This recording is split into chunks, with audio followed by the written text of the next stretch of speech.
Hello दोस्तों, इस video में डिस्कस करेंगे सुज़लोन एनर्जी लिमिटेड शेयर के बारे में। सुज़लोन एनर्जी को देखें तो रिजल्ट के बाद इसमें ज़बरदस्त गिरावट देखने को मिली थी।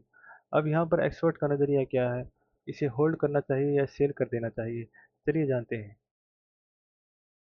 नंबर्स में इनका मुनाफा 6.1% गिरा है ईयर ऑन ईयर बेसिस पर। अगर आप देखेंगे तो नतीजों के बाद कल करीब सर 10% के आसपास की गिरावट हमने देखी। 324 करोड़ वाला मुनाफा 340 करोड़ वाला आई थिंक 305 करोड़ पर आया। 6.1% का ड्रॉप था। हालांकि रेवेन्यू बढ़कर आए थे, 22.5% की बढ़त थी। यहाँ पर 3,819 करोड़ रुपए का नंबर आया था।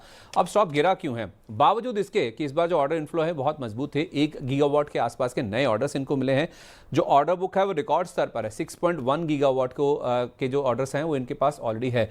तो रेवेन्यू विजिबिलिटी को लेकर कोई चिंता नहीं है। रेवेन्यू ग्रोथ भी काफ़ी अच्छी है। अब प्रॉब्लम कहाँ पर है? प्रॉब्लम मार्जिन में है, जिस वजह से आप देखेंगे जो मुनाफा है उसमें वो रिफ्लेक्ट नहीं हो रहा है। मुनाफा देखिए इनका 6.1% घटकर आया है।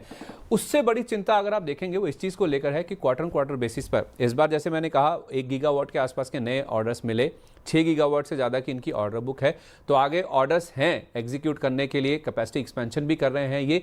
लेकिन प्रॉब्लम है मार्जिन्स, जो कि इस बार भी नंबर्स में दिखे हैं और सीक्वेंशियल आधार पर, यानी कि अगर आप क्वार्टर बेसिस पर देखेंगे तो नंबर आपको भयानक नजर आएंगे। जहां इन्होंने पिछले क्वार्टर में यानी कि मार्च तिमाही में बहुत ही शानदार नंबर्स रिपोर्ट किए थे, अब जब ये रिकॉर्ड ऑर्डर बुक प्लेस दिखा रहे हैं, रिकॉर्ड ऑर्डर्स बुक किए हैं, रेवेन्यू भी बढ़कर आया है, तो फिर एक ही चीज़ है जो दिक्कत कर सकती है, वो है ऑपरेशन फ्रंट पर इनके जो मार्जिन। और मार्जिन का जो चिंता है, मार्जिन का जो प्रेशर है, वो इस कदर स्टॉक पे दिख रहा है। इसको ना एक हफ्ता कर दीजिए आप।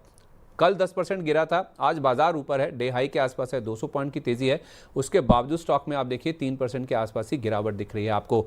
60 रुपये के आसपास प्रदीप सर आपको चार्ट पे दिखेगा अभी 60 रुपये के आसपास ये गिरना शुरू हुआ और अब ये स्टॉक 47 रुपये के नीचे भी आ गया। दो सवाल हैं सर, एक तो उनके लिए जिन्होंने होल्ड रखा है 60 रुपये के आसपास से लेकर बैठे हैं, नई स्टॉप लॉस ट्रिगर किया, मैं मानता हूं गलती है उनकी, अब क्या स्टॉप लॉस होना चाहिए? और दूसरा, जो इसी फिराक में थे, इसी निगाह लगाकर बैठे हुए थे कि स्टॉक नीचे आए तो हम एंटर करें, क्या वो लेवल आ गया एंटर करने का या अभी और रुकें?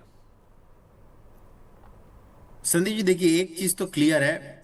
एक थीम मैं आपको बताना चाहूंगा कि जितने भी स्टॉक्स आफ्टर 2021 ये जो साल्स मैं आपको बता रहा हूँ इसमें रैली हुआ है पास्ट में, ये सारे स्टॉक्स को मैंने देखा है 2024 2025 के आसपास का टॉप बनते हुए।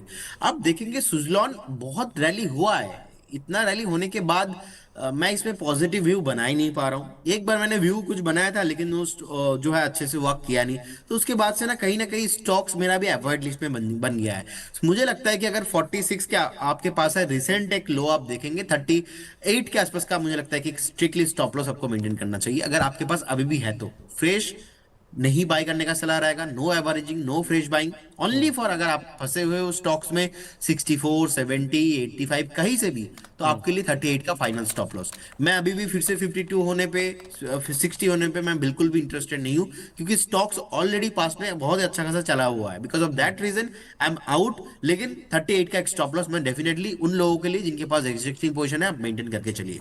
मतलब फ्रेश खरीदारी के बारे में बिल्कुल सोचना ही नहीं चाहिए, कंसिडर ही ना करें अभी। नहीं, अभी तो मैं फ्रेश, क्योंकि स्टॉक देखिए ना चल नहीं रहा है, बहुत टाइम हो गया चल नहीं रहा है। वही अपना रेंज है 38 और 38 से 45 कुछ टाइम स्पेंड किया था, बाकी 45 48 के ऊपर सस्टेन करने में स्टॉक आपको 52 का 60 इसके ऊपर सस्टेन नहीं हो पा रहा है। सो मैं ही अपना पैसा मार्केट में इतना हर जगह पे स्टॉक, बहुत बढ़िया बढ़िया स्टॉक है, क्यों सुजलॉन के पीछे इस पे अपना जो है टाइम वेस्ट करूं? मेरे को समझ में नहीं आ रहा है, वो लॉजिकल व्यू से भी मैं नहीं देख पा रहा हूँ।